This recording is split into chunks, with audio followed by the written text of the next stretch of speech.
And we're live. Boom. Okay. Episode 2 of the Quadcast. We have a new mic setup here. It's even more fucking ghetto than the last time. Last time we recorded this with a fucking Amazon box. This time we fucking put it in a fucking water bottle. So we'll see if we can make it a running gag as long as we can, just to keep changing this around in the stupidest ways possible. Okay, we're gonna cut the bullshit. We're gonna get straight to the heavy topics. The interrogation. Okay, so first off, what made you agree to the podcast? Why'd you want to do this? I know you as a fellow gym goer at our school. I know that you're very adamant about it, and you're very hardworking in the gym. And I respect that. And so when I heard that you started a podcast, I instantly knew. I was interested in it pretty immediately. So it was like, I don't know. I just found like a liking to like kind of like the hard work that you put in. So when you asked me, I was so down for it because common hobbies. So sounded a good idea. That's cool. The reason I made this podcast in the first place was, I think, especially with people that I barely know, I want to get a lot better with my conversational skills. I'm also kind of fucking lazy, so a podcast is like zero fucking editing. I can just go off the cuff and speak my mind about whatever the fuck I want and talk about whatever the fuck I want. It gives me a little platform of creativity to do whatever the fuck I want. Okay. So, what inspires you to create content? I know that you had a fucking TikTok where you'd like go around the school, scream shit. Yeah. What was that about? Well, for a while, I've always been like really into like, I don't know, I felt like as a kid I was always an attention hog. Yeah. So I was always really into like getting the attention and getting the reactions of people.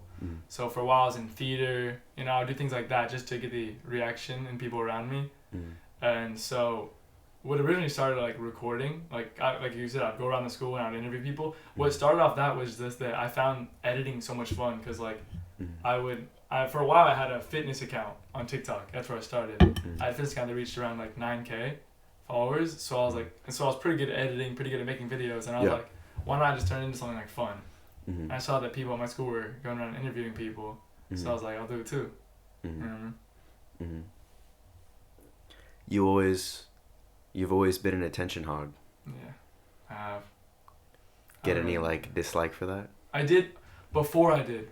When I was younger and I would do anything for attention, it would get really annoying. But now I've learned to like, because now I'm more like, I enjoy the attention, but I also enjoy giving it to others. So I've learned to be more like, okay, yeah, this guy's the funny guy. I don't always have to be the funny guy. You know what I mean? I've gotten very good at like sharing it and staying quiet when I need to. I'm very good with my timing, so I think that allows me to be a lot more likable and less annoying. Because what I've heard about you is that in middle school, basically you haven't changed at all, but that for some reason like you were just so innately different that you like not changing, like it's just that the spectrum of everything else is kind of where everyone now wants to be different. Everyone wants to be this like other thing. And I think to those people, because it's very like, I sound narcissistic here, it's very nice, it's very like myself. When I was younger, it wasn't annoying, it was that I was almost like a freak, you could say, in the sense of whatever it was that I was doing and however I was acting around people, it always came off to them as, I remember specifically a bunch of people would tell me like, oh, like people think there's something off about you. Like specifically, like I'm like, what are you talking about? Like they think I'm like, do they think I'm slow? What's wrong with me?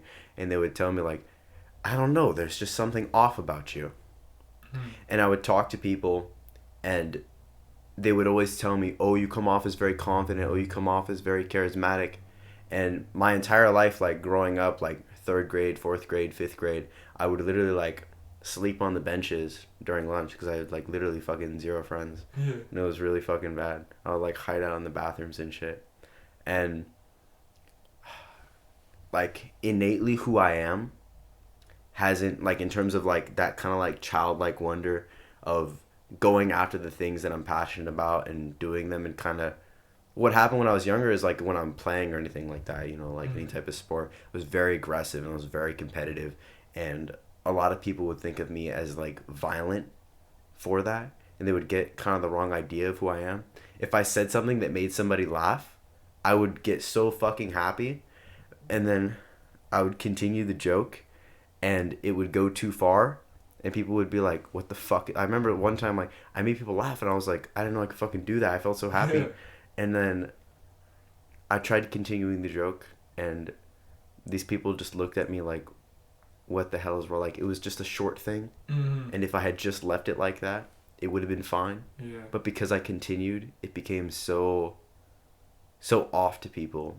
And so often that would be the case where something that I was passionate about would just get thrown around and misused, and I wouldn't really know how to take it because I was like very socially retarded. And I had no idea how to express that to people yet. Okay, my brother's calling. So we were gonna change the fucking exposure to the camera and shit, but we already fucking started. Yeah, we so already started. Hold up. Yeah, dude. Yo. Hello. Hola. Yo, we already started the podcast. You're on right now. You want to say something? Oh, hello. Yes, yeah. I'm gonna be the greatest. Yup. No, Mondo, I'm just saying, like, you could, like, well, I mean, it's up to you, but, We already started, dude. I know, but you already started, but you could, like, change it midway if you want. Nah. Nah, I think we're good. I think we're good, yeah. Alright, yeah. Also, you suck. Bye. Okay. It's okay. I'm gonna pull up some more questions for you. Alright, but back to what you were talking about. I think it's all like I said, it's a timing thing. Yeah. I never sure. really cause I was always told to, like, grow up, those sort of things. So I think sticking to like what you believe to be true and what you believe to be yourself Fucking hell. is like the most important thing. Apologize. No worries. Oh, last thing. What? Is it good? The quality and everything? Yeah, it's fine. Everything's good. In close space? Yeah. Everything's in frame. Alright, adios. Alright, bye. You're saying? Nice brother. Yeah. But yeah, I think it's a big as far as like, cause I also like I enjoy, I love making people laugh, so I think it's a big timing thing. Like you said, you carry on jokes too long, and then people would be like, "What's wrong with you?" You know what I mean? I would also be like that. You know what I mean? When I hear people laugh, I'd keep going, and then as I got older, I learned timing, cause comedians, like, the best thing about them is their timing. Yeah. Comedic timing, you know what I mean? So having that ability to know when a joke should be short or long is probably the best thing for making people laugh and just, enjoying in the moment. Definitely. What do you want to do with your life? Like, when you're in your deathbed and you're looking back at everything, what do you want to have accomplished? When people hear the name Forrest Falcone, right? Yeah, Falcone. What do you want them to think about? Like, is there anything, like, a big goal specifically you're chasing, an image for yourself? You want to be successful on social media to a certain extent, right? Yeah, I do. So what do you want that kind of, like, brand image to be? So what I've always wanted, I never knew directly what I wanted for a while. I wanted to be Mr. Olympia, that's how we always start. Yeah. So, but then I realized... I'm still on that, right? Right, yeah. I mean, we're all working towards something, so... But over, like, the years, I kind of, like, realized I just want to be, like... I just want to stand out. That's pretty much all I want to do. That's always... Why? Because I think whenever I go to, like, concerts or anything like that, I always prefer to...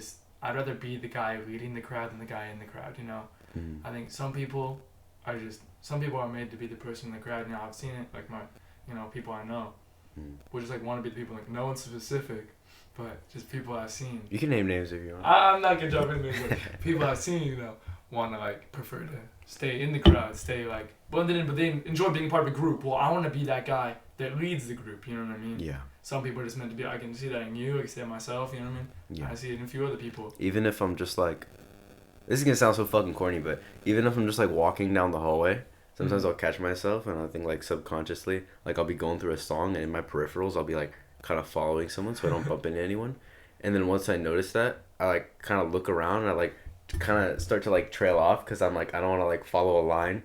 I feel like an ant. Like, dude, I'm that boy too, man. It's so fucking weird. Yeah, no matter what I do, I just always want to be different. I don't, like, that's also, like, kind of like a cornball thing to say, but, like, it is who I am, you know what I mean? It's just, like, I've never, like, that's what I love. What I love about myself right now is that I do stand out, and I'm not the same as everyone. But stand out in what way? I think it's very positive. I don't hear anyone say anything really negative about you. Yeah, definitely. That's what I mean. Stand out in a positive way. I wouldn't want to stand out for anything bad. I definitely want to stand in a positive way. I mean, for a while. Oh, gotcha. For a while, I wanted to be like a rock star. If I'm being honest, I got really into music. Mm-hmm. I really wanted to be like a rock star. I mean, that's like a lot of people's dream, man. Like the rock star life is just a cool life to have. You can do whatever you want. I remember like when I was really young growing up, I really liked singing. I wasn't very good at it, but I really liked doing it. And I remember like I was just in my kitchen. I was very depressed in this period of time, and I think I was singing some fucking like Freddie Mercury song. I don't remember what it was exactly. I think it was like Radio Gaga, and I was just like imagining myself like performing in front of the crowd and doing like the hand movements like Freddie would. I just felt so fucking happy, and I was like, even when I was like 12 years old, I was like, I want to be a bodybuilder. Mm-hmm. But at that point in time, I didn't really believe that I could do it. Right. So it was this dream that I had. So I still kind of had some eggs in different baskets, and I was like, I really, truly, in my heart and soul, feel that I'm a performer. I feel that like maybe I don't have the best singing voice, but if I got on stage, I know for a fact that the charisma that I have, the confidence that I have, would entertain people to a certain extent. Right, yeah. Yeah. It does take a lot of like confidence, like you said. But the thing is, it was so weird. I don't have any. And it's not a matter of like I want to be the greatest. I want to be, all these things, and I'll go after that with my life, and no one will ever fucking catch me slipping. Mm-hmm. I'll never give up on that till the day that I fucking die. But I'm always fighting, like, I feel like this inner coward inside of me. Mm-hmm. You ever have that? I do, yeah. Where you have this, like, kind of, like, this background version of this idea of, like, what other people have said about you. Mm-hmm. And it's not you. Yeah. Yeah, bro. It's just kind of this core version. You're just like, I really fucking don't want to be like that. Where, I don't know, something happens and you're like, I don't know, I was walking yesterday and these people, like, waved at me in this car. And I feel like in the past, I kind of just would have, like, maybe pretend I didn't see it. Mm. But I looked back at them, waved back, and they started laughing. It was cool. And I was just like, whatever it is, whether it's, like, standing up for someone, standing up for one of my friends, or going after something that I want to go after, I always have to take that extra leap to, like, ensure that this is the greatest path of my life, like, possibility road for my life, that I could be going down, and I'm taking advantage of that. And if I don't do that, I have this moment at night where I'm like listening to sad music and I'm just like crying myself to sleep because I'm like, holy fucking why the fuck did I do that? Yeah. And it's like this really bad like inner conscience coming in. Yeah, I think I've struggled with that before too. I think it's a lot of it has to do with regret and regret that you didn't do something. Go back to the confidence thing. I'm very cool with who I am. I'm like, oh, yeah. I just mean there's always that in the background where it's like, it's not necessarily who I am, but who I am right now is such a recent development. I wasn't like how I am a year ago, a year and a half ago. It was very, very different. And so it feels so new to me, even to just be in some random person. So I didn't even have like a friend over or anything like that until I was like 14 years old. Yeah. It was so fucking weird. Even this last like year and a half, I'm like, people like me. Why do people like me? And I start to question. It's like I feel like it's to a certain extent very very physical. Yeah, I feel like I'm gonna branch off topic a bit, but like I have the same deal going on with me. It's like, I mean, personally, I've always been who I am, and I've always stayed true to who I am. Yeah, like personality wise. Yeah, personality wise on the inside. Mm. I think I have done some maturing, which has allowed me to be liked more. But this level of attention I'm getting like this year, like recently, people are calling you the fucking king of torrents. Bro, right? Yeah, it's unlike anything that's happened to me. Like all throughout high school, like from the beginning, I was like the guy that was like a joke. You know what I mean? Mm-hmm. I'd make jokes and I was the joke. Mm-hmm. You feel me? That's who I was. I was the skinny guy. I was a small guy. I had the shaved head. I had the glasses. I had the braces. I had the whole 9 yards. Yeah. So I was like the joke, and then here and there, like, oh, you're this cool guy now. It's like I myself don't believe it because I've known my whole life that I haven't been this cool guy.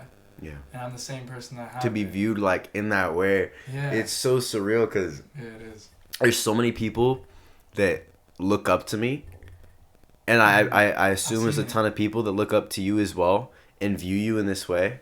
And I remember when I was really young, even people that just like maybe like had like 2 or 3 friends, I would look to them as like these like holy shit, like I wish I could have that. I wish I could like be like that. And I really wanted to be, and I obviously worked on myself and got to that point. Yeah. But now I see other people viewing me in this way, and I'm like, I'm in my own head like, I'm gonna be the fucking greatest. I don't think there's anyone that's as strong as me mentally. I don't think there's anyone that knew what they want to do, like truthfully, like in terms of having myself developed at such a young age as me. I feel like no matter who I'm talking to, I can always find some sort of common ground onto. Mm-hmm. And I'm like open-minded enough to be like receptive of even an opinion that's like vastly different than mine, where I can still talk to that person and potentially fucking make a podcast with them. Yeah, I think that's what makes both of us very people to be attracted to as friends. Like we attract people to like follow us or like just be in a group with us because we're both very open-minded. I think like when I talk to people, I just say what I want and I say it pretty fast. And so it like allows people to see, okay, this dude is pretty similar to me, because when if they say something and I'll instantly agree with it and I'll branch off on it, they'll be like, okay, this dude's cool, you know, this dude relates to me.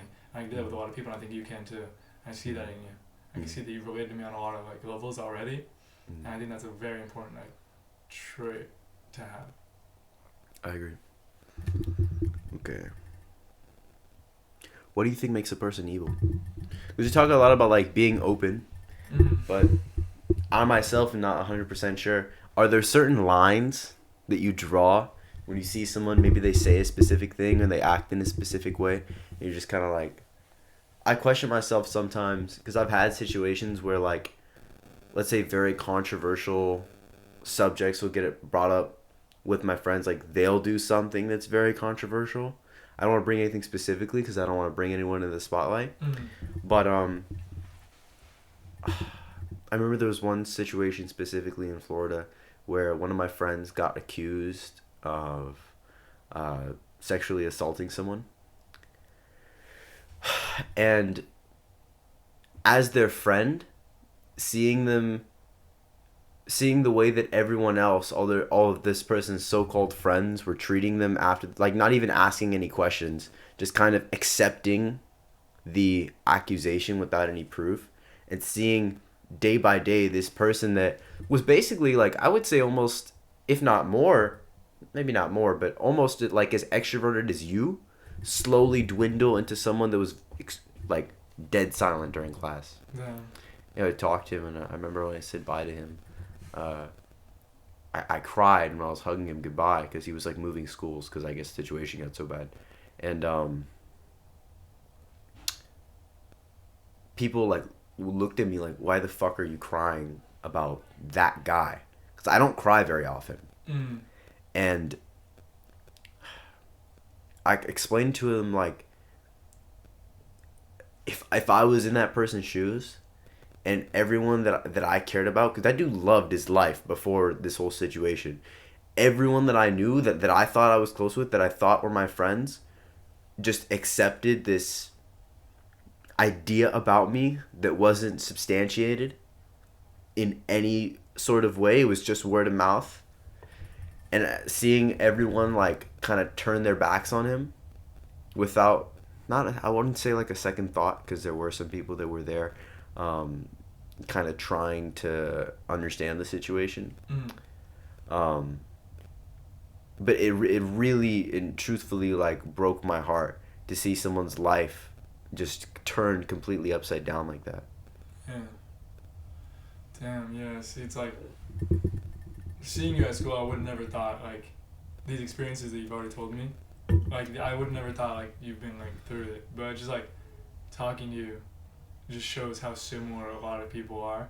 And I think like back to the question like what makes people evil, I think that it really is just like the filter that you put on yourself, because like I've seen like there's been plenty of situations where someone can seem like a complete like ignorant douchebag, just like the worst of the worst.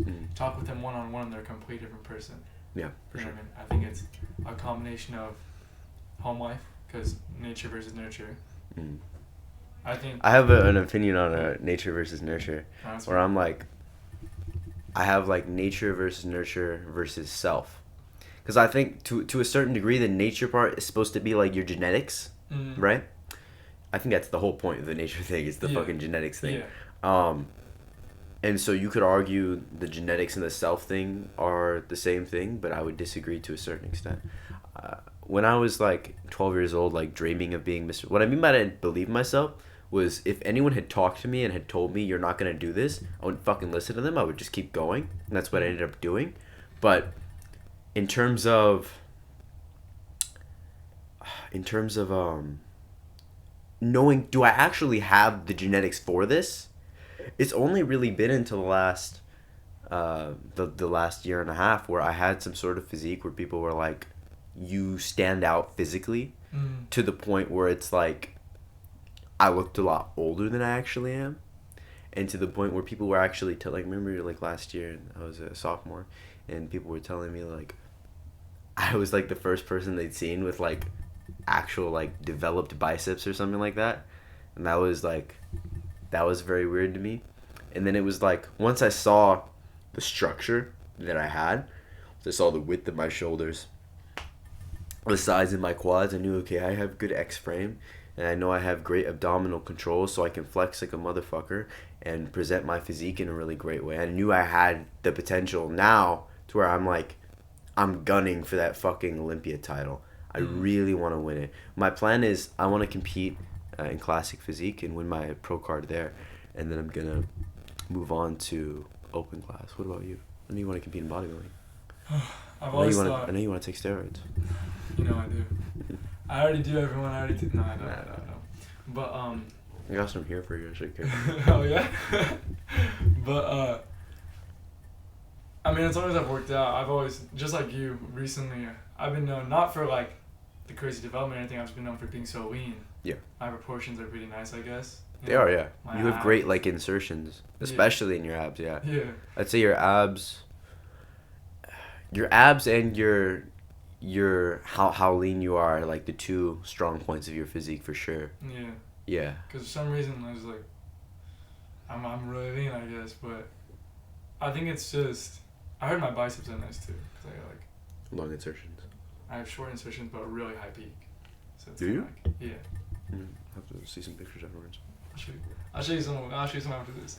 Alright, but so yeah, for a while I wanted to be Mr. Olympia, obviously, but I started to realize that like with like how lean I am, and like I have more of that like long, slender, like sleek build, you know what I mean, diver build, you know, swimmer build.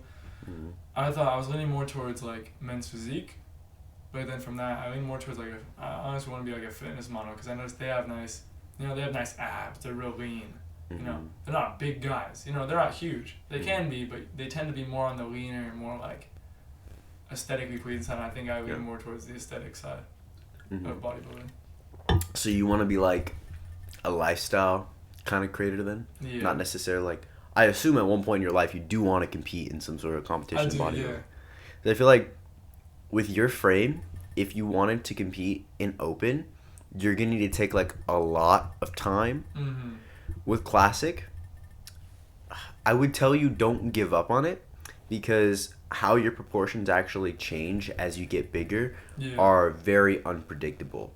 Because when I was like I said, like 14, 13 starting out, my shoulders weren't nearly as broad as they are right now. Like I'm not talking about how big my delts are. I'm talking about like anatomically, the width that I have in my shoulders did not start really like coming in into the last like 2 years.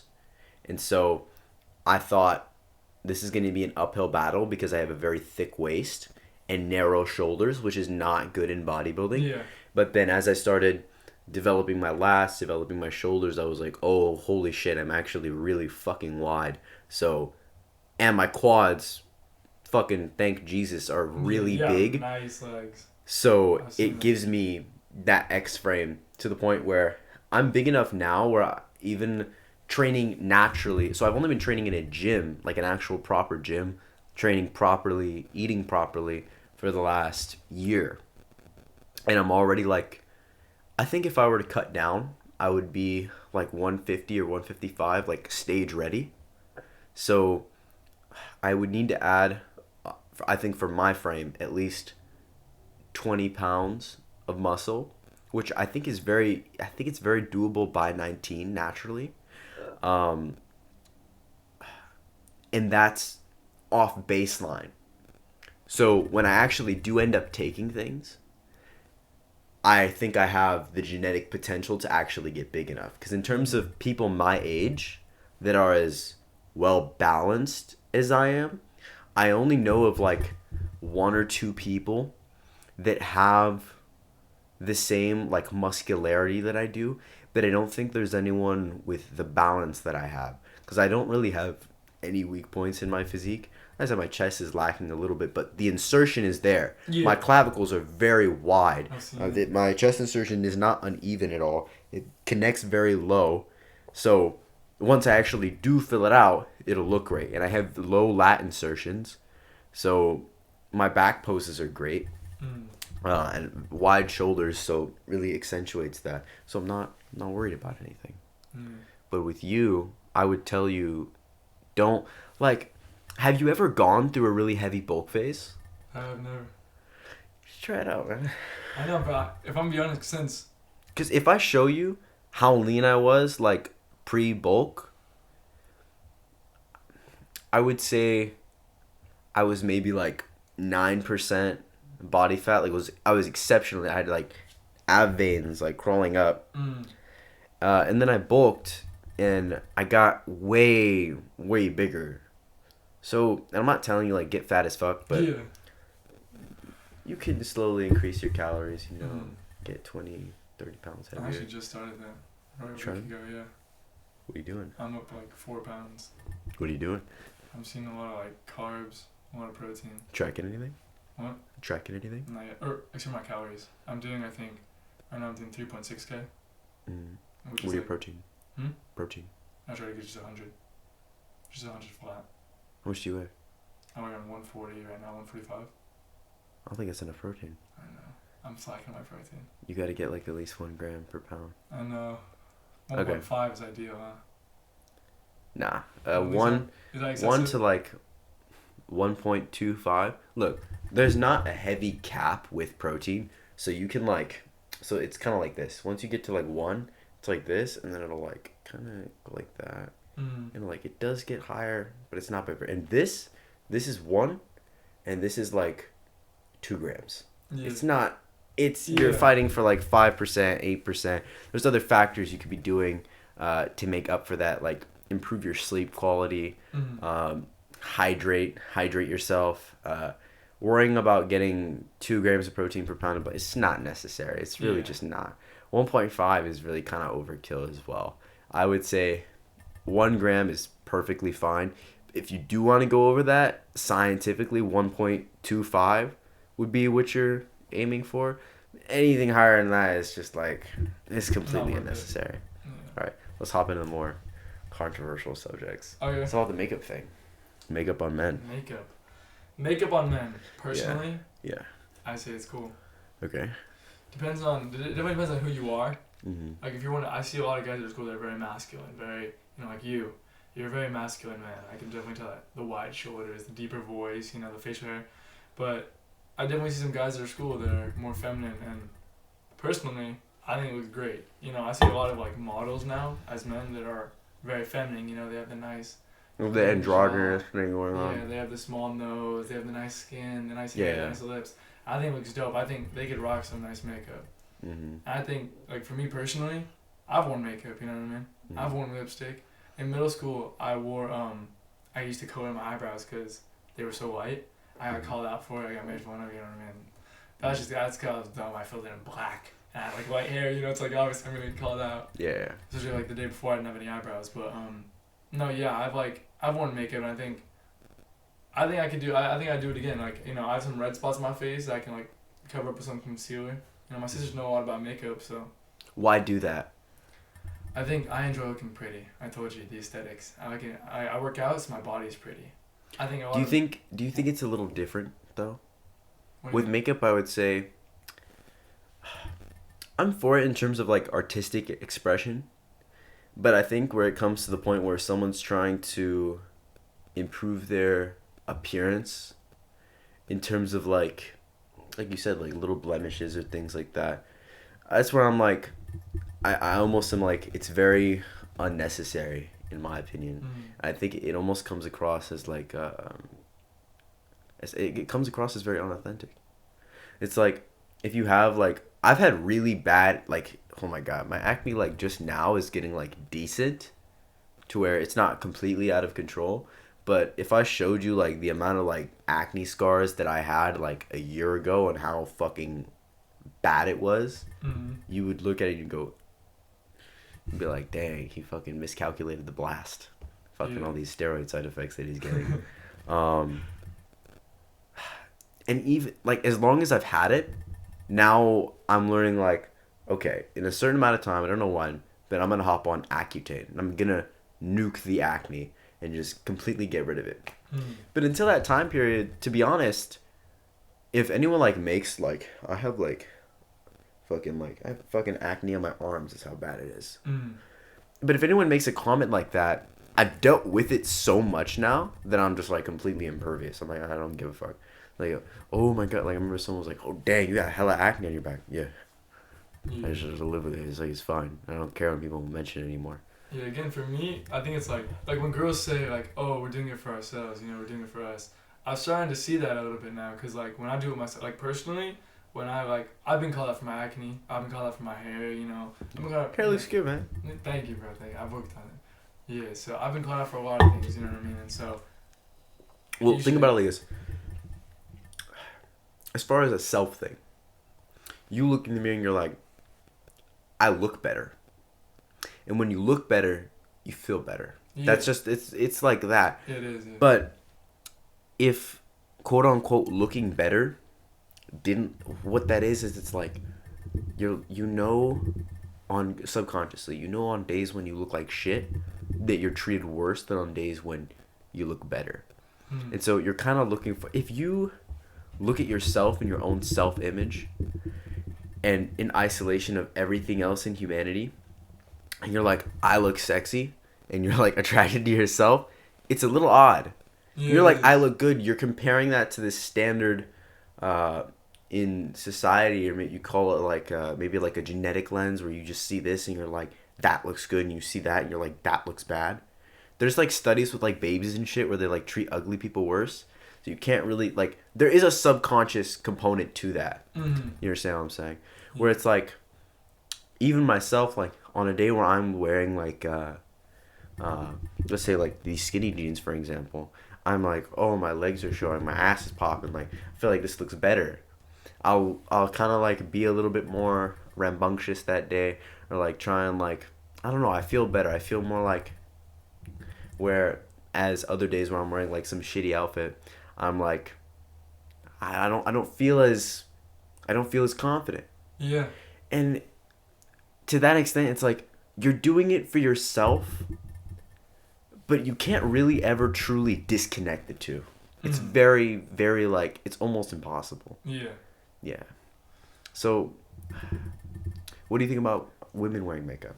Do you like it? Do you not like it? I think it's nice to an extent. I think if you're completely changing your look entirely, yeah, I think it's like if you're covering up a completely different person, it's like. So I was like 6-year-old woman on TikTok, like wrinkles and shit. She used face tape. Oh my god, dude! She looked like an 18-year-old or something like that. Dude, have you seen? Yeah, the ones where they have have you seen the ones where they took the tape and they have the tissues in their nose, and it's bad. Yeah. Yeah. But it's like, to an extent, I think. If it was just artistic expression, then you could use that guise.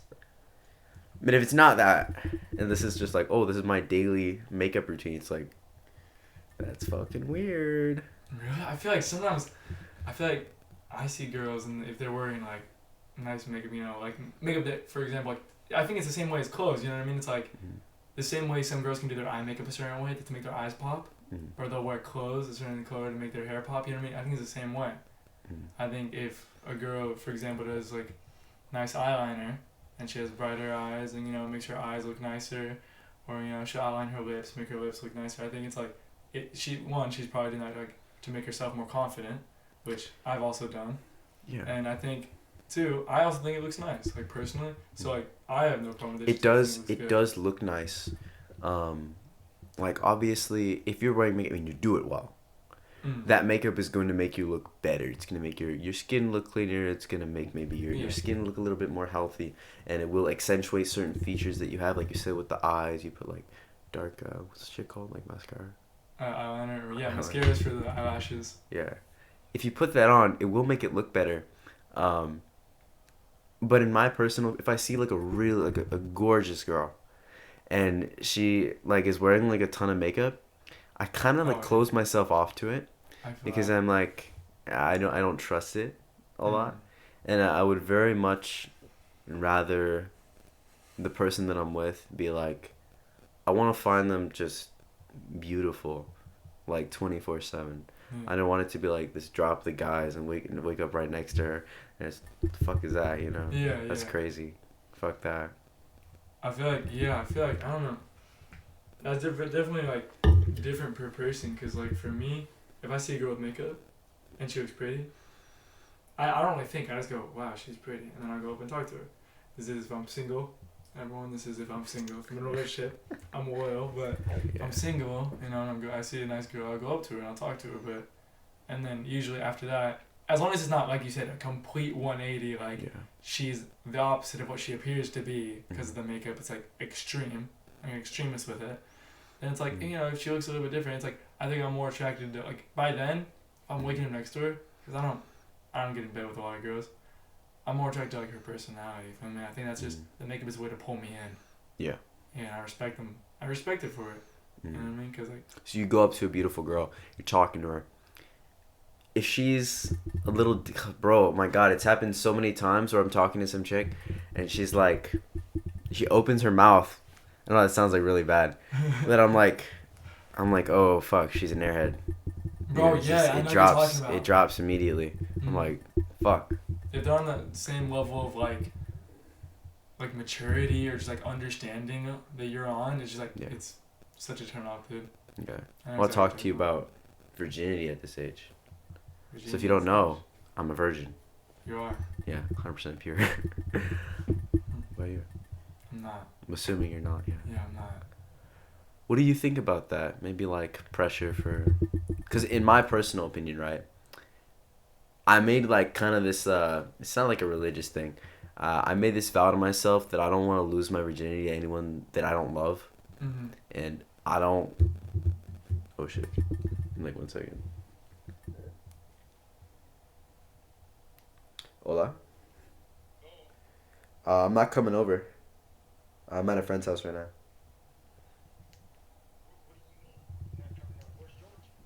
Yeah, he's at the house. He's sick. Yeah.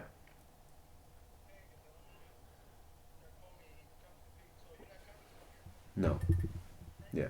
Yeah. Yeah.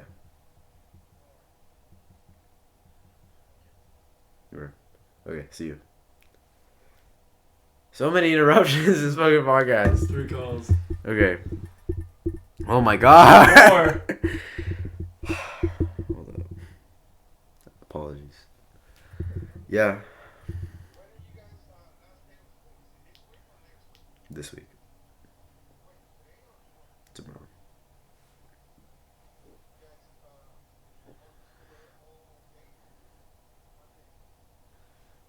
Regular day.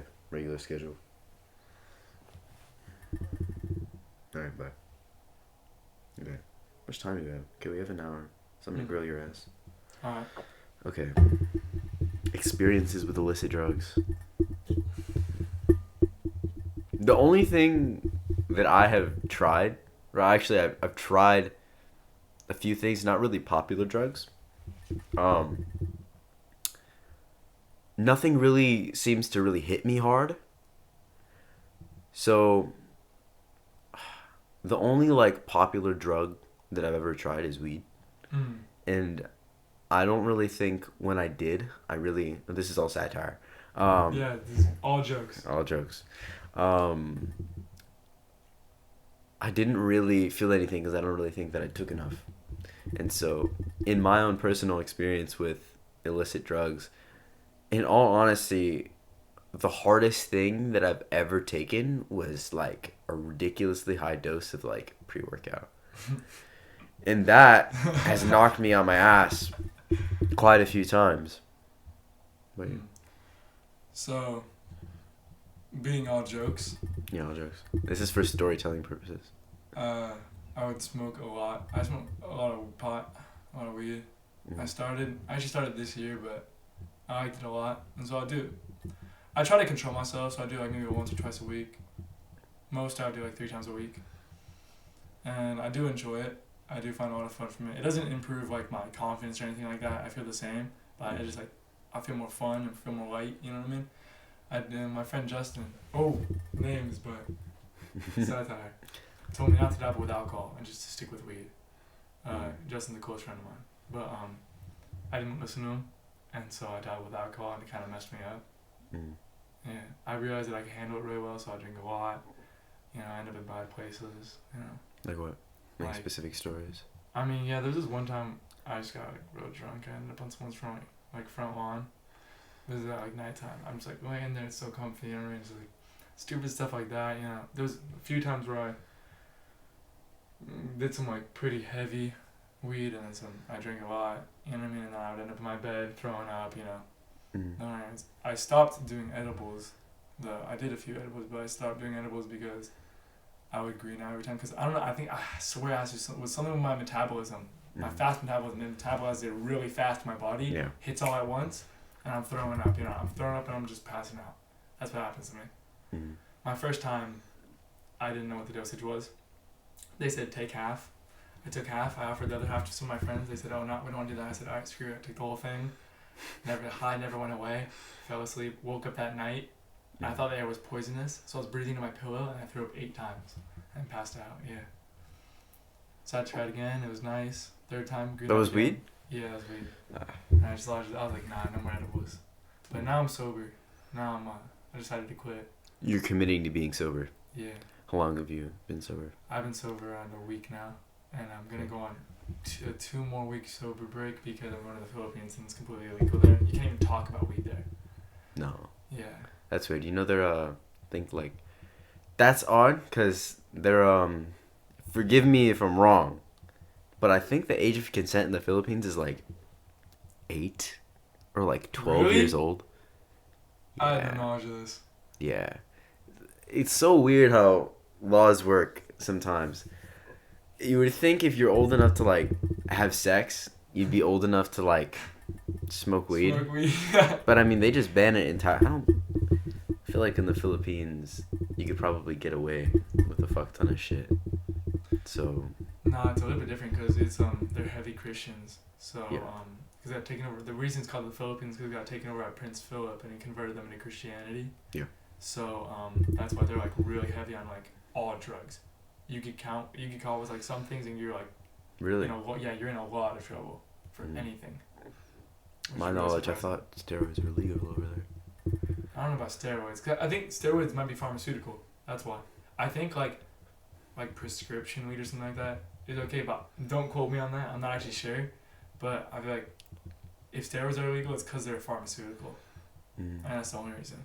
You know, there are some steroids, like most popularly Dianabol, that actually has this very unique kind of estrogen effect where basically this thing called estradiol converts like so testosterone converts downstream to estrogen, but Dianabol itself has this really weird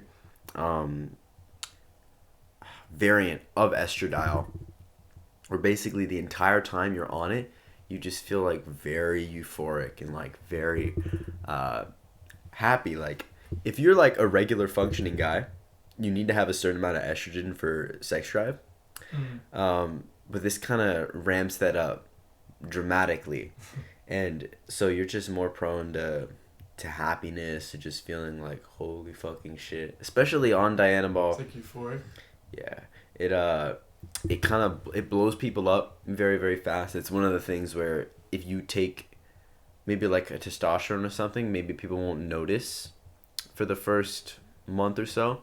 But Dianabol, they'll notice within a week because you start retaining so much water in your muscles. You appear so much bigger visually that people go like, you're for sure taking shit. Yeah. Especially like for someone who's as tall as you are. Mm-hmm. This is all hypothetical. If you were to take anything, like an oral, I would definitely, hypothetically, advise you to take Dianabol because on a taller frame, you have a lot more, what do you say? You have a lot more real estate to fill out. And so with something that's a lot more like water retentive, it'll really fill you out very nicely. It'll make you look like a lot rounder. Hypothetically. Hypothetically speaking. All right. What do you think about abortion? You're the fucking president or vice president, secretary of state of the feminist club, so I'm assuming you're for it. I'm for abortions. I'm for pro-choice. Because we did this whole protest at school, which I got a bit of hate for. They asked me to join us, or they asked me and my friends to join them in a protest for the abortion protest, right? And so it's not that I'm like pro-abortion. Yeah. I'm just like for the option to choose if you'd rather keep the child or not. I think forcing someone to keep a child, especially given certain circumstances, like, it's just not fair, you know what I mean? Like, if someone were to get raped, like, God forbid it be one of my sisters, I'd like them to be able to, like, you know, give up the child, have an abortion. Yeah. You know, not be forced to keep it. Because we already have, like, you know, tons of, like, foster homes that are just, like overrun, you know what I mean? There's just so many. And they're filled up. So it's like, I think having the ability to abort the child, it should be there, the option. In my personal opinion, like, abortion should be legal. And maybe I'm a little far on the spectrum where I'm like, I personally think that having a child is essentially the biggest commitment that you can have. Yeah. And it's not even, for me, it's not even necessarily like a sticking up for women's rights thing. It's more about whoever you are, if you're not prepared to take care of this child for any sort of, like, let's say, even hypothetically, this would be very reckless and it's very, like, morally reprehensible. Say a girl goes out one night, gets drunk, fucks, wakes up the next day, does a pregnancy test, she's pregnant. If she's not prepared to have a child, I really don't think she should. Yeah. If you're not mature enough, if you're not in that stage in life, especially if it was with some random guy. It's not even fair to the kid, too, yeah. Yeah, it's very fucked. And is it right? Like, there's always this question of, like, people always ask, like, when does like life begin? And in my personal opinion, that question doesn't really matter. It's more about, at the end of the day, this is a hypothetical life, you know? This is something that could potentially lead to a life. But what truly matters is that the people that are having the child are actually going to be prepared to have it. Yeah, because if you are parents, or even a parent, a single parent, and you have to, like, have a child and you're not prepared to have one, that child's going to have a horrible life. Yeah. You know, if you don't have the money to support the child's, like, development, you know, it's going to suck for the child and the parent. Yeah, for sure. Okay. What got you into working out? So, I started working out in 8th grade, or I was always working out, you know. I was always kind of like, you know, I'd do push-ups while watching a show. I got really into Dragon Ball when I was a little kid. I wanted to be like Goku and Vegeta, so I'd like do push-ups while watching shows and all that. I was really into, like, I was always into anime ever since I was like a little kid, like 5th, 4th grade. Yeah, same. So I'd always get, like, motivation from, like, those shows. But then moving into, like, freshman year, because I was kind of skinny fat. Like, when I was pretty young, I'd have the big belly, a wide waist, and skinny arms. And skinny legs, so I was like, but I never cared. And then as I got a little bit older, started getting skinnier and skinnier and skinnier. And that's just as you're getting taller, like you're stretching out. Stretching out a lot, and so, but I didn't even catch up to it at all. So by the time I was in freshman year, I was probably around like 5'8" or like 5'9". I don't even know how tall I was, but I was skin and bones. Like we're talking like walking around, you can see my rib cage. Like. How heavy do you think you were? I was around like 100 pounds. At 5'8"? Yeah. Yeah, I wasn't good at all. I got photos. I'm so happy I took photos. That's one of my proudest things that I have is my photos because I'll be walking around, my rib cage out, skinniest arms you'll ever see, and I'd be in the PE locker room and they'd call me skinny. A lot of people, What do you think about that? Because, look, in my own personal opinion, when I'm in the gym, I'm not really paying attention to anyone, and I'm very much just there focusing on my own workout. But when it comes to like, there's different types of motivation. Obviously, like when people are calling you these negative things, you have this urge inside you, like I want to prove them wrong. But in my own personal opinion, like I think when someone's starting out in the gym, like especially their first couple of times, it's very important for them for the gym environment itself to be like so supportive that it's not a task. Because what I never really like think about like, oh, I'm going to the gym and I'm like, it's a passion. I'm like, fuck. I'm like fuck yeah, like I want to be here. Yeah. I'm smiling through my sets, like I'm like heavy top set, and I'll like get into this like mode where I'm just a different person. And, like especially like when I'm squatting, I have this like routine where I'll like go like this with the bar, and I'll like start to hyperventilate, especially on a top set. And I'm like, and I'll have like some really like loud music playing, and I don't. If people are talking to me, I'll like tell them like fuck off. I really don't want to be bothered, and then I go in there, and the only thing I'm focusing about is feeling it, just getting the weight up, and like tensing my face for some reason. It just looks cooler when I'm like. My neck. That's what I do. Yeah, it's a bad habit because like apparently you can like pinch nerves in there like really easily, but when I squat, my whole face goes red, my whole body goes red, and I scrunch up my face, and I just kind of look like a demon when I'm squatting. I don't look like the same human being. Like my face goes like this, and I get like hella crow's eyes and shit, and I'm in a different world. I'm not like. It almost makes me like, if I could afford to have my own like home gym, like just a massive home that had anything that I needed and work out there, I would. Truthfully, I'm not there to impress anyone. I'm there because I really like the training. It's like I'm almost like masochistic about it. I'm just fucking...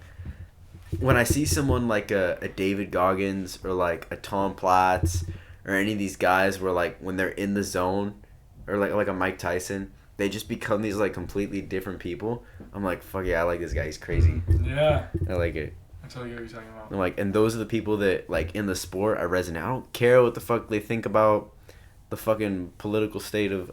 I just in that moment, whatever they're training, and I see that switch in them where they have this other thing. Because it's not about training. It's about anything difficult that pops up. You need to have this side of you that's like, I'll fucking go until my legs break. I'll fucking keep going until I die. And I'm not going to stop until I complete this. And that was always like, that's like one of my favorite traits about people. Yeah, for me, it was always just like a big thing about it was like that I was like bullied in middle school and elementary school. A lot of it was like the football kids, and I tried to fit in. I tried to like hang out with them. I was a skinny guy, skinny white boy with glasses, braces. Same thing with like elementary school, and then middle school, going to COVID, and I go, man, I'm gonna work. I shaved my head. I didn't care about anything. I was just gonna work out. I started working out. At first, like you said, I was doing it for like other people, which isn't good, you know what I mean? But then eventually it just became my passion. I started seeing changes in myself, and I go, man, this is cool. And so I started working out more and more. And as it goes on, I started improving. You know, I always thought I looked so good, but then looking back, you know, it wasn't really that good. But as it goes on, I started improving my posing. You know, I get into it. I'm doing all the research. You know, we're in quarantine, so I had all the time in the world. Yeah. And then like a year later, after training my backyard, I get into a gym. I like it a lot. You know, it just became a passion. So what originally started it was just like being tired of being the skinny guy that would just get like tossed around. That's kind of what started it. Let's check some of the questions on Instagram. Alright. Let's pull some up. Well, really quickly, what's your opinions on Andrew Tate? Andrew Tate. Okay, so I talked about this today actually with some friends. Andrew Tate, I think he is. I think he is helping a lot of young men with their confidence. He does have a lot of good messages about like boys that need to stand up for themselves. They need to learn to be hardworking and independent. And, you know, tons of things like that. But I think some of his messages can be a little extreme. I can't tell when he's joking and when he's not, because I know that he is a character. Because he's always part of the character is the motivation. Part of the character is the he's holistically a character. Yeah. When he's joking, he's the character. When he's giving that, because it's part of like the hardcore fans, I would say probably love him mostly for the motivation that he gives and like the life advice. And then the people that kind of reject what he's saying are the people that disagree with him mainly about his opinions about women. Because he is right now definitely viewed as this like massive like misogynistic symbol. And as far as the motivation goes, it's great, but it's so difficult for any of these guys to like give those motivating words of encouragement to young men, because in all honesty, like I was speaking about this on the last podcast, there's no concrete formula that everyone can use to just like get better. Yeah, there isn't. So it's so hard for anyone to be like, this is what you got to do. Yeah. And in my own life, I try and I don't even know what the fuck it is. Maybe I'm just fucking crazy or whatever the fuck. But I feel like there's this way that I'm supposed to live my life just innately. And no matter what situation I'm in, I always feel like there's this direction that I just have to go down. Like I know that if I want to be a great bodybuilder, I have to train like this. No matter what exercises become popular, no matter what the trends of the fitness community are, I'm like, I have to train like this. And I have to be consistent. And no matter what anyone thinks about, because it's weird, because I'm so, I don't need to throw it in people's face that I'm a bodybuilder. It's kind of weird because this thing is fun called the Quadcast. Yeah. But I remember sometimes, like, even when just like a few days out of this entire year, I've worn a tank top. And people look at me and they use this stupid term that I really fucking don't like. It's called a sleeper build. Oh, yeah. And the reason why I don't like the term is basically anyone that wears clothing has a sleeper build. Yeah. It's like... You can't tell someone's physique by when they wear clothes. Yeah, so like I wear like this fucking puffy ass jacket and like sweatpants all the time. And so people that have like common sense can still see that I'm very jacked. But others that are like less privy to it will have completely like zero idea, and they'll tell me about it like, oh my god, we're so surprised. And it's just like I really don't know what to think about it. I'm very like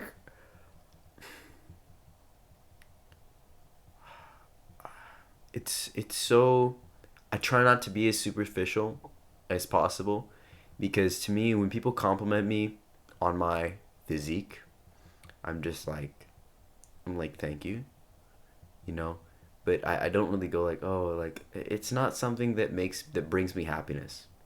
What brings me happiness, like the people that I feel closest to aren't people that have historically been friends with me necessarily because of how I look. It's actually, it makes me very self-conscious because I'm like, how many people am I talking to that compliment me on my mentality? Because I feel like a lot of people at this age, like, I'll be honest with you, dude, you're very special. And I can very, like, innately see that. And I couldn't, there's this guy in Florida, he's probably watching this right now, his name's Victor. It's weird, I can spot it, and I'm just like, fuck, like, I'm like, there's this guy, Flex Wheeler. I know Flex Wheeler. Yeah, he's, if you didn't know, when he was competing, he was, like, very suicidal. Like, literally, like, on the basis where he was, like, trying to end his own life every single day in some way, shape, or form. It's a fucking miracle that he's still alive. But he was saying, he was kind of reflecting on himself, like, if only you loved yourself more, you know? And I know that sounds hella corny, but it's like, sometimes I look at myself or the things that I'm doing, or I look at other people like you or like Victor, and I'm just like, fuck, like, these people are so, like, there's just something about them. There's something about them that screams at me, and it's like, that person could be a fucking superstar. And I fucking know that they can be. So I'm like, with you, you're doing something with it. But with other people, it's like, you talk to them and you see like something like it's very, very special about them. And I just kind of like admire it afar, like, fuck, like, why don't you do something with that? Use what you're given, yeah. And it's like, that's kind of what I want it to be with the message that I want to spread. Is I'm like, people have no fucking clue what the fuck is possible with you. People have no fucking clue what the fuck you could do. You don't see that in yourselves, and you're not gonna find out what it is until you fucking get out there, until you fucking put yourself out there and start living life. For me, it wasn't even, I didn't really need to, I went fucking crazy for like a year. Last year, if you knew me, oh my god, it was like, I was so unbelievably competitive. Where you see me like, the mentality that I was talking about squatting, but I was like that 24/7 with absolutely everything. I would walk into rooms, greet motherfucker. I would say like, how's your motherfucking day? Like, what? It was just weird shit that I was doing. Like, I remember I was like running a mile or something like that. It was so crazy. These people were probably just trying to make friends with me, but I was so like in my own head of who I wanted to be and what I wanted to do. But they just asked me like, I remember it was like we had like free time or something like that, and everyone was like playing basketball, but I went on the field and I started running for like the entire period, and someone asked me, they're like, why are you running? And I just spat this fucking like David Goggins bullshit at them. Like, why are you running? I said literally verbatim, because you're not. Which is fucking, if you know David Goggins, it's one of the like most popular things that he'll say. Yeah. It's probably like one of the most viral clips that he has. And I was just so focused on, I know concretely, not concretely, because obviously I'll fucking change as I grow up, but what I want to be and the message that I want to spread, I'm gonna get on that as fucking much as I can.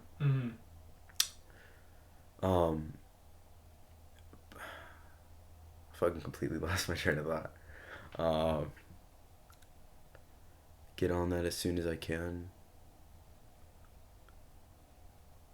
I'm like spacing out like hard right now. You're talking about David Goggins. Yeah, You're David talking Goggins. How you were in that mentality all the time, the anger mentality. Yeah, but it was a People fucking. are different. It was a character, and a lot of the topics that we're talking about right now, I spoke about like on the last podcast, but I'm like, I feel always there's this inner message that I'm trying to get out. And I always feel like in my own head, like at least after the fact, I'm like, fuck, I really wish I would have said X, Y, and Z. I'm going to go home and be like, fuck, what am I going to ask him about that? Spit it out, man. Ask away. It's not even coming to my head right now. I know, you can never think of it in the moment. I think that's like something that I always look back at. Like, for example, if I get into an argument with someone or something, I'll look back later and I'm like, why did I say that? You know what I mean? Why didn't I bring that up? I should have said it.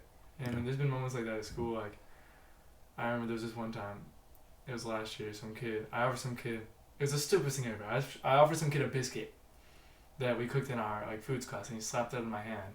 And I was pissed at him, but I didn't do anything. And later that night, I got so mad at myself. I was like, why didn't I do anything? Why didn't you like stand up for yourself? I should have stood up for myself. I should have done something. I can now. You know what I mean? Before I couldn't. Yeah. Now I've been working out. You know, I can do something. I am stronger. I know how to fight. And so I'm like, why don't I do something? And then, so next time he came up to me again, and this time I did stand up for myself. This time he came up to me, he's like, asked me for, like, I forgot what he's asking me for, but he's asking me for something. I said, I told him to get out of my face, you know, I got all aggressive. And then later on I realized, I was like, damn, that's not who I am, man. Yeah. I'm not that mean guy. So then later on I went over and I apologized to him. You know, because I'm not that mean guy, you know what I mean? I mean, if push came to shove, you know, I can be, but it's like, for a biscuit, yeah, you gotta let it go, man. You know what I mean? You slapped out of my hand, whatever. You know, that's what I've learned. You know, is that like, you kind of gotta let things go. Mm-hmm. Do you have any like key life events that you would attribute to who you are? Because, like I've been saying, you're so innately different. You so much like embody this very like charismatic like extroverted persona. And I really tell that it's genuine. Like there's no, at least from what I'm seeing, there's no cracks. Yeah. There's no cracks in the armor. Like this is genuinely who you are. Yeah. Idols, or maybe not necessarily idols, but sort of like, what the fuck? What are you? Okay, so as long as I can remember, I think I can take on a lot of my personality from my parents. Like I live in a very loud, like, I'm so surprised that they're being quiet, man. I live in a very loud household. Yelling all the time. Not like arguments, just yelling. Yeah. So I'm always loud. Yeah. Like, at school, I'm loud. I'm always yelling, you know, I'm always doing something. And I think my parents have a lot to say with that. Like, they're always yelling, too. They're very wild. They're very wild parents. I have very wild sisters. There's a very wild family. Yeah. Of, like, loud, funny people. So I think it could be, like, you know, what I've grown up to know, and maybe even genetics. I don't know. You never know. But I think another thing is that, like, ever since a young age, when I went to go look for friends, I'd always look for the funniest, loudest dudes. People that were like my family. So I hang out with my friend Lucas, my friend Mateo, you know, his whole group. And so they also attributed to, like, who I was. But I think I've been told that I've influenced their personalities. So I don't know if I get it from them or if they get it from me. You know what I mean? All I know is that, like, I think, like, when you said I don't have a crack in my shell, a crack in my armor, I think it's because I don't have any armor. I think over time, like, I just never really put up a shell. I never really put up that armor. Mm-hmm. I've always been just, like, very straightforward with who I am. Yeah. And for some reason, people liked who I was, so I never had a reason to hide it. You know what I mean? Mm-hmm. At a point, you know, I was, oh, you're so annoying. But I take that as, like, a way to improve, not a way to hide. You know, I didn't hide away my emotions and my personality because of that. I improved upon it. Yeah. So I think it's also just like a viewpoint kind of thing. Because so many people would take that annoying thing and they would let it kind of bring them down. Yeah. But it's always like, no matter what the aspect of your personality is, you always like, I don't know, maybe it's a fucking gene, maybe it's a fucking gift from God or Buddha or whoever the fuck. But there's just certain people who, when they're confronted with challenges that they face in life, they don't say, you know, woe is me. They go after it and they view it as like, any challenges that I've faced in my life, any like problems with my upbringing or anything like that, whenever I would speak about it, people at first, because like if I got cut off, because it was a fucking long ass discussion, they would kind of be like, oh, you sound like such a victim. Mm. But I don't view any of the things that have happened in my life as like these negative things now. Yeah. I have this, I refer to it as kind of this ocean. It's like massive ocean of any dark feeling, any anger, any sadness, any depression that I've ever been through, any fucking suicidal thoughts. I can, when I'm squatting, when I'm doing anything, when I'm facing anything in my life, I just have this vague feeling of like when you're laying alone at night and you're like, fuck. But it consumes me so much 24/7 that I can't let myself. I can't. Tom Platz put it in a way where he's like, it's as vital to who I am as breathing. I can't live in any other way than constantly trying to be the fucking greatest. It would be, I would destroy myself mentally so much that I would like revert back to that insecure person. Is it like that for you? I don't think it is personally, because like I feel like I kind of understand what you're saying, but like every trouble that I've faced, I've like sat on my bed, I've cried and I've done all that, but like, oh, actually, I think one thing that makes me who I am is my memory. I have really horrible memory problems. Like, I can't remember anything. Like, if you ask me what happened this week, I could tell you like maybe one or two things. Like that's how bad we're talking. I'm pretty sure. Like it was just like we were just like talking. I'm pretty sure I'm gonna have dementia when I'm older. Like I'm pretty sure it's that bad. You know what I mean? I've always been dealing with it, but it's been pretty bad. Like these last couple of years, it's been really bad. So I think I forget half the things I do, and so that allows me to be as free as I am. I can do things and I won't think about it. I won't think about it in the moment. I won't think about it afterwards. So it's like. You ever feel stupid because of that? I do, yeah. I did some stupid things. I've probably done some stupid things today. Yesterday, therefore. But I think that also attributes to people seeing me as like, oh, this guy's like free. I do stupid things, and I don't care if I do stupid things because I forget when I do stupid things. You know what I mean? I forget everything. I forget the good that I do, and I forget the bad that I do. So it's like, I might as well do what I want if I'm not gonna remember doing it. You know what I mean? You feel like maybe that leads to you not appreciating who you are in a sense. So I'm sure, like I said, there's no one that I can't, like I'm really searching in my head. I can't think of anything that I've heard about you that has been negative. Like absolutely anything.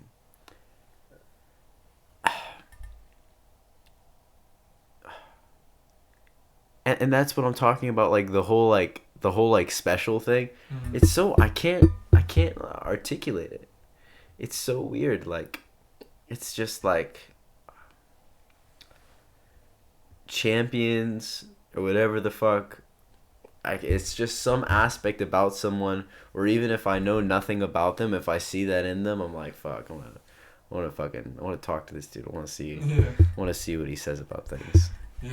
So what would you tell someone, let's say it's a close friend, they come to you and they're like, hey man, I'm going through this, and like, there's this, whatever it is, they're crying to you, or maybe they don't really want to cry, but whatever it is, they're coming to you with this issue. What do you tell them as far as mentally getting past that? What approach would you bring to them? Usually what that's actually hard. I think it greatly depends on the situation, Yeah, of course. Because half the time I'll try to relate to them, you know what I mean? If it's been like, something like can't sleep at night. I've seen weird opinions about that. Some people, there's this guy like Jesse James West, he was saying like, when you're talking to someone, he's like, you don't want to necessarily say that relating thing. Mm-hmm. And I really heavily disagree with him on it. Foremost, if someone comes to me like that, one of the first things that I'll tell them is that if let's say it's some example of some like special aspect of their personality, and I'll kind of bring that up as like, you're this. Why are you like this over this? You have this in you, and I know that you are this, and I know that you can be this. And you're acting like this. You're letting this situation consume you when you're this inconsumable thing. And the relating will come after that, where I'm like, look, we're all fucking human beings. We all have the fucking same 24 hours in a day.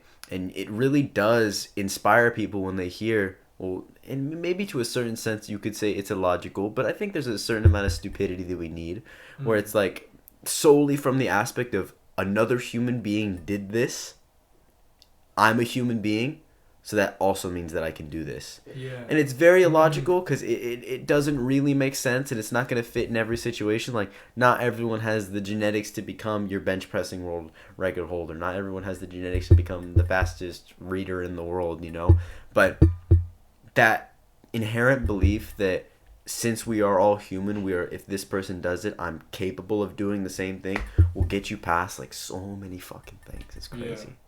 Just thinking of like even like David Goggins breaking his feet and like running 200 miles on him is just like, maybe I'm having a little bit of a rough day, maybe I'm feeling a little bit of social anxiety, I don't want to do this. I'm like, I just know that there's this empty there's this tank inside of me that I'm not using any of this fuel, and I'm just like, I have this inside of me.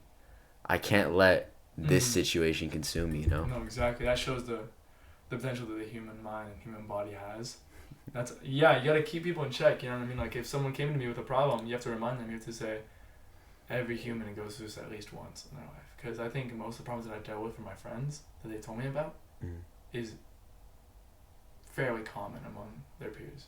Among me, other people I know, you know what I mean? I think everyone has gone through it at least once.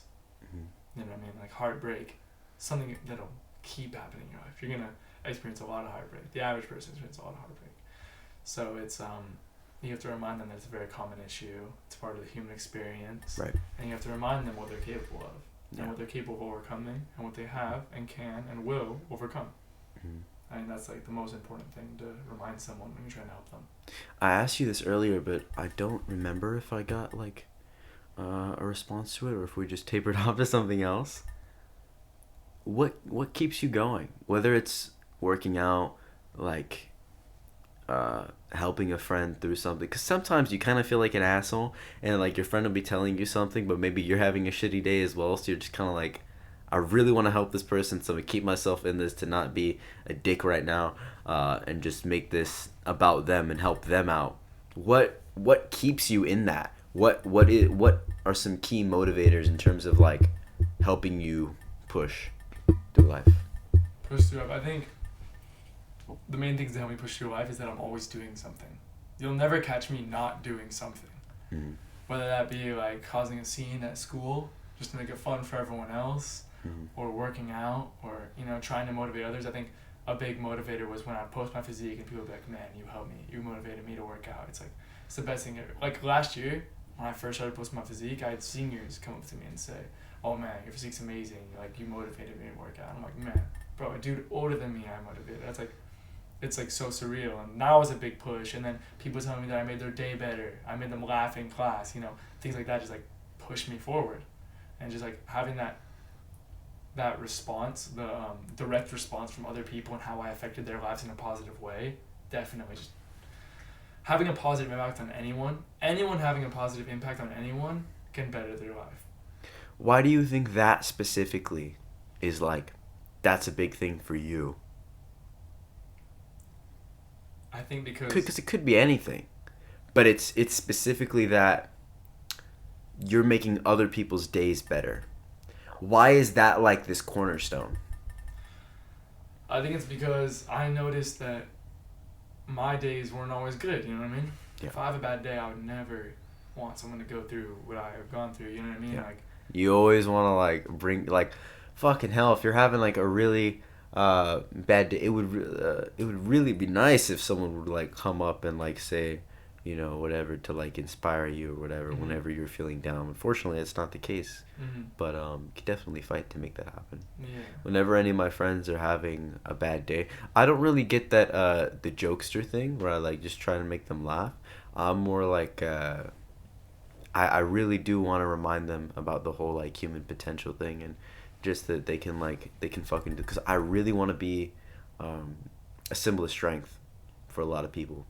Because I think a lot of people, I'll talk to them sometimes and they're just like I said with the podcast, I don't want anyone on this that's not going to be very raw, and like I could press them about anything and they'll fucking answer. Those are the types of people that I love. Those are the types of people that I like. I don't like it when they're like, oh, that's too sensitive. That's just like, if my fucking mom just died yesterday, I would speak about it. And the ability to be, because a lot of people like with the whole vulnerability thing, with like vulnerability in men, there's a fine line between allowing yourself to be vulnerable to where, let's say I was talking to you and I was like, my parents were alcoholics and drug addicts, and then immediately after I told you that, you're like making fun of me, I wouldn't care. I'm like, all right, that's separate from me. I chose to speak about this subject that's very sensitive to me.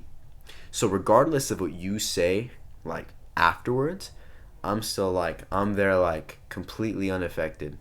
Yeah, you have to be open to response. Yeah. Any response. Yeah. I like that. Because even if someone's like a complete asshole, maybe I'll like kind of like shrug it off. But it's not, I'm really like, I don't care. No matter, even if it's like a very close family member and they're like, I don't believe you could do this. And it's like, that's someone whose opinion's like very like, they know me very closely. And they're still like, I don't think you can do this. It doesn't faze me at all. I'm still like I said, I was crazy. I'm still insane. I just have a better like mask of sanity. Yeah. Where I'm like, they're like, oh, we don't think you can do this. I'm just like, all right. Like I remember someone was like, oh, you don't look like a bodybuilder. Like you don't look jacked. It's just like, all right, it's cool. Shrug I it off. have this like thing because you shrug it off, throw it in the ocean. Yeah. I have the ocean in my mind where I'm just like, can't faze me. No matter, especially at this point, now that I like really know that I have that in me, nothing. It doesn't matter what it is. If I fucking get into, I was speaking to my brother and I was like, one of the greatest things that I would really love to happen to me is if I got into a car crash. Well, that sounds like, what the fuck are you talking about? Why would you want to get into a car crash? What, that could end my bodybuilding career. But I just know, I know who I am to such an effect that I'm like, if that happened, oh my God, the way that would push me to fight to get everything that I had back, the road to recovery, I would become so much stronger. I would become so like that, and I would win Mr. Olympia probably younger. Because I have this thing fighting against me. I really like fighting against things. I like resisting. I like the push. I like the fight towards something. And for like the next 10 or 15 years, I'm gonna be dreaming about fucking winning that Mr. Olympia. And like I've had nights where I dream about it constantly, of winning, and like I give this speech. And I know exactly what the fuck I'm gonna say, who the fuck I'm gonna thank. Me number one. And it's eternally recurring. Do you have any dreams like that? I used to, yeah. What do you mean used to? Why did it die out? Can't let the dreamer die, man. I don't know, man, but it's just like, I don't know. I've like, my passion has changed. Actually, I haven't talked about this yet. I've been into music recently. Like I told you, I want to be a rockstar. Rockstar, yeah. It changed a lot. I've actually been writing lyrics, writing poems a lot. I wrote 2 poems. You have? Yeah. Nice. They're pretty good. You show me later. I should, yeah. But yeah, I've been writing a lot of poems and just lyrics because my friend Phoenix, shout out to Phoenix, he's a really cool guy. For some reason, not a lot of people have heard about him. I was putting them onto his EP. He made some music. He made an album. It's so nice. I really like it. It's like very slow. It's like Duster. You know Duster? No. They're very slow. They're very slow and like deep and dark. You know what I mean? Not like heavy or anything. Yeah. But they're I take a lot of inspiration from them for the music that I'm writing. He's gonna help me with it. He's gonna do a lot of the instrumentals. I'm gonna do a lot of the singing. And so, you wanna give a little riff for the people? Nah, no, I can't. Why not? Nah, it's not in me. It's not in me. What are you talking about? It's not in me yet. What's not in you? The performing. What are you talking about? I'm not a big performer. As far as like singing goes and saying lyrics, I'm not a big performer. Same with Phoenix. I don't know. What the fuck are you talking about? What are you telling me right now? Well, because I don't know. I'm very good at making myself look like a fool, but when I try to do something, I'm not very good at that. When I try to look good doing something, I feel like that's me. But why are you trying to do that? Trying to look good doing something? Look. I'm trying to be good at something. I'm trying to be a good performer. I'm trying to be a good singer. But part of being like a good performer is like, this is what I'm talking about, like the innate thing. You're so innately entertaining that you just being yourself on stage is not as good enough. It's so rare to have someone that's like truly authentic and really wants to speak their mind about whatever fucking topic it is. Let me press you on something. Kanye West. What's your opinions on him? Kanye West. I think Kanye West's message can be interpreted in a different way. I think what he's trying to say is that every human has value.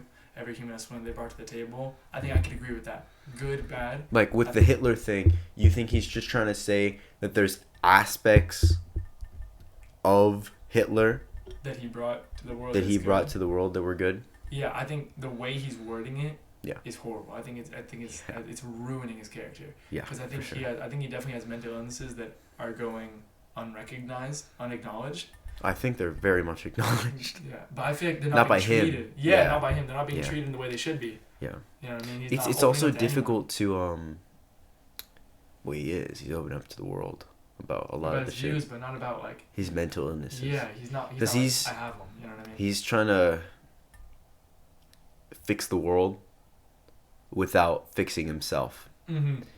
And you can't do any of that. You can't fix the world until you fix yourself. And you're never going to be completely fixed. But you got to be improving along the way so that at least people can be sympathetic to you being an idiot. Yeah. You know? Because I might say some shit on here that, like, fucking 10 years later from now, I'm like, why was I such a fucking idiot? Yeah. But I know at least that at this point in my life, I'm trying to be better so much that I'm like, you know, you can kind of forgive the ignorance a little bit. That's what I like about this, is that we can look back at it. Yeah. We can see what we said. We can see 5 years later. Yeah. And be like, well, why was I doing that? But like, how the fuck did I space out for that long? Right. How the fuck did I forget what I was saying that much? Yeah. I think, is there anything specifically you want to talk about? Like a message you want to get out to these people? Yeah, definitely. Okay. So if I'm talking directly to the camera, directly to everyone watching, I'd say that Forrest Falcone is not any different from anyone else. I think I express myself and who I am very directly, but I think who I am and who everyone else is, everyone has what I have inside of them. Everyone has their own individual character that is so unique from everyone else that it's incomparable. Yeah. The issue is that no one's showing it and everyone's afraid to show it. Yeah. Or, you know what I mean? It's something about it's that. So crazy because everyone's trying to, they're trying to be this other thing. They're trying to be like these people, but they don't realize that the reason why these people are appreciated so much is because they're not trying to be like anyone else. Yeah. And then as well, everyone's trying to be different, but they're trying to be different in a way that's not actually who they are. And that it'll always come across as fraudulent. Mm-hmm. Like, if you are trying to pursue fitness solely because you are insecure about about how you look, and it's just that'll come across, and to me that comes across as very superficial. I don't really fuck with people like that. I fuck with creators in the industry that I see that are like this. They don't care. Mm-hmm. They're just, okay, this comes up, I'll speak my mind about this, and maybe it's even shit that gets their fucking platform taken down. It's just ridiculous. Because with you, like the Kanye thing, to be honest, like I'd say like a year ago when maybe like the Kanye controversies like started to happen, I like viewed podcasts with him, and I was like, said essentially what you said, that I think a lot of what he was saying was getting like misconstrued, like because he said something about like slavery was choice or something like that. Mm-hmm. And there's a lot longer of like a body of text that was related to that explained what that, because he didn't necessarily mean that literally. There was this much longer text that was explaining, and I was just like, whenever I would watch podcasts with him in it, like he went on Joe Rogan, and I would say it, and I would be like, this is not the same guy that's being portrayed. But recently, when I see him say certain anti-Semitic things, I would notice as well that what he was saying was getting very much misconstrued as well. Because there's this thing with the Jewish community essentially where, let's say you say, if you said people of color commit more crimes, and statistically you look at the statistics and you're like, okay, that's true. The reasons why on that specifically are demystified, where it's very much, if anyone actually does any research into it, you can see very clearly that it's not related to race, it's related to poverty. And the poorer you are, unrelated to race, crime rates will always rise.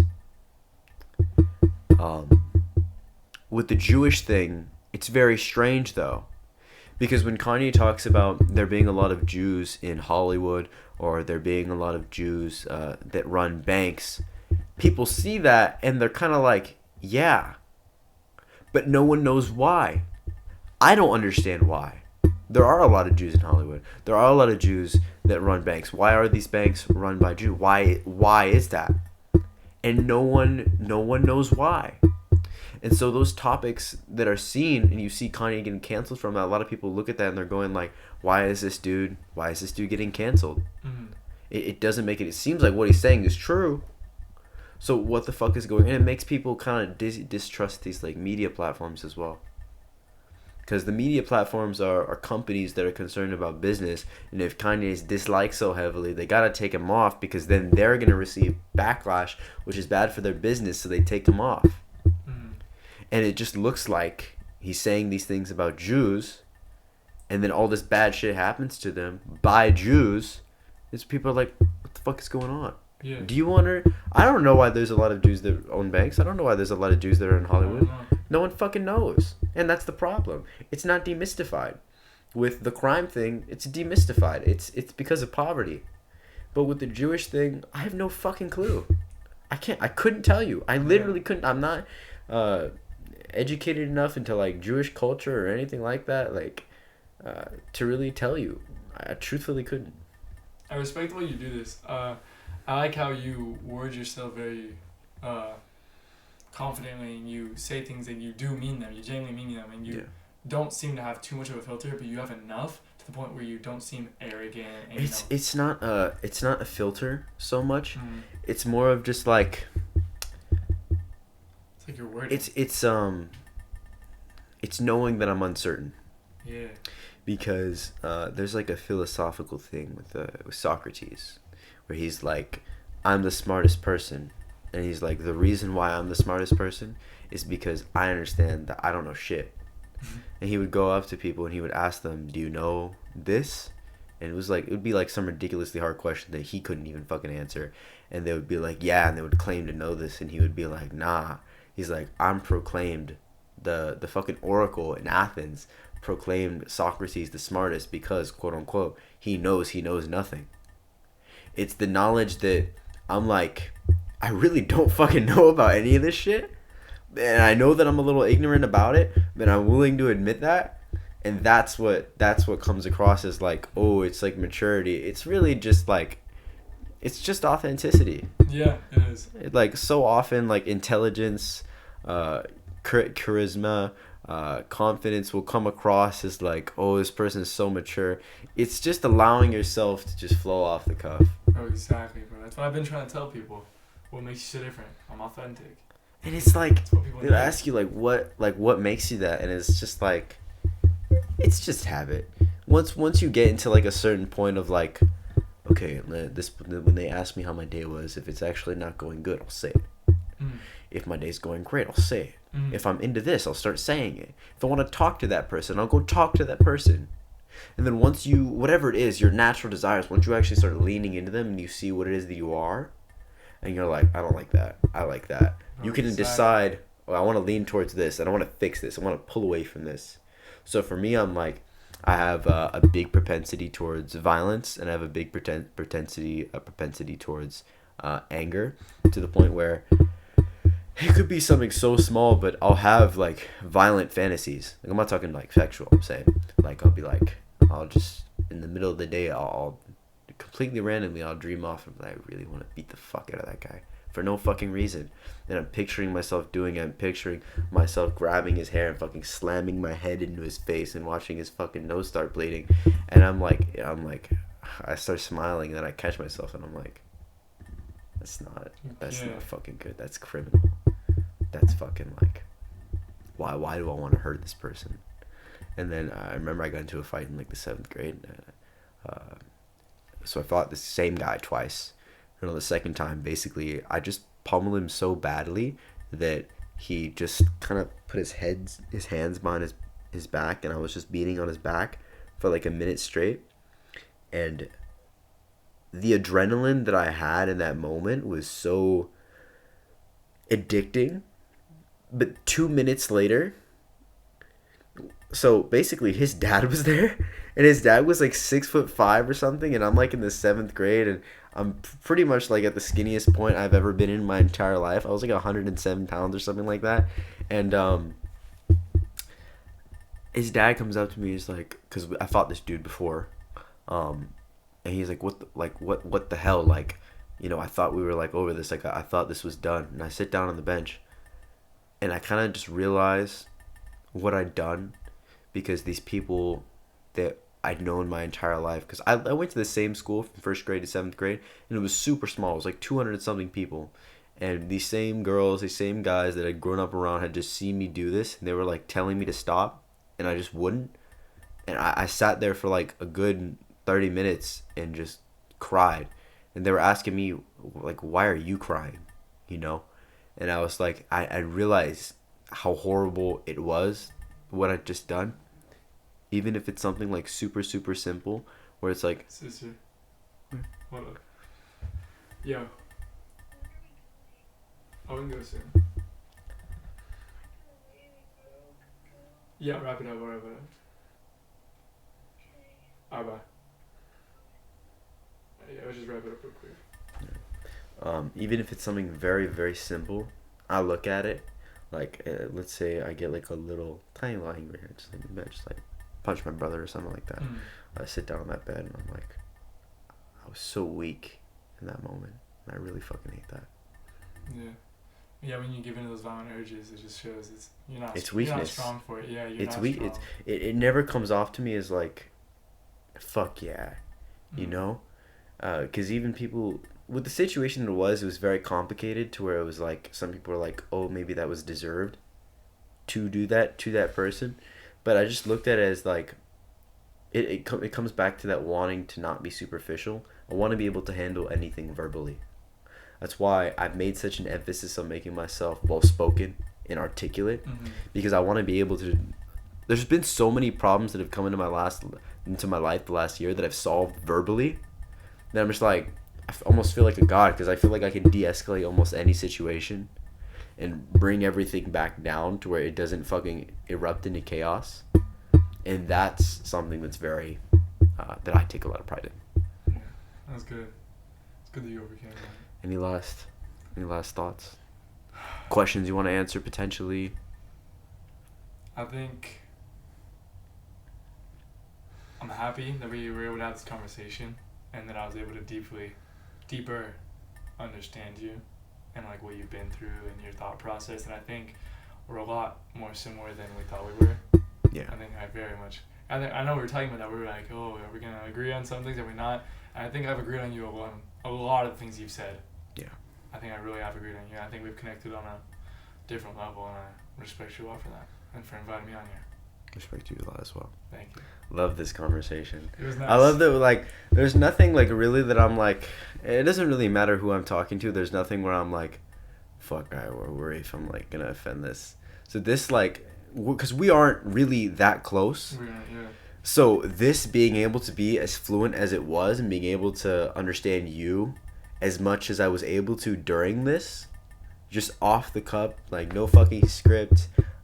Had a few questions I'd written out that I wanted to ask you, but aside from those, being able to just form conversation off the whim like that, it's very, like, reassuring to myself that hopefully this does very well. Maybe you could be on the podcast sometime again. I would love to, man. Let me know. Alright. How do we end it? Alright. Bye, guys. Deuces, everyone.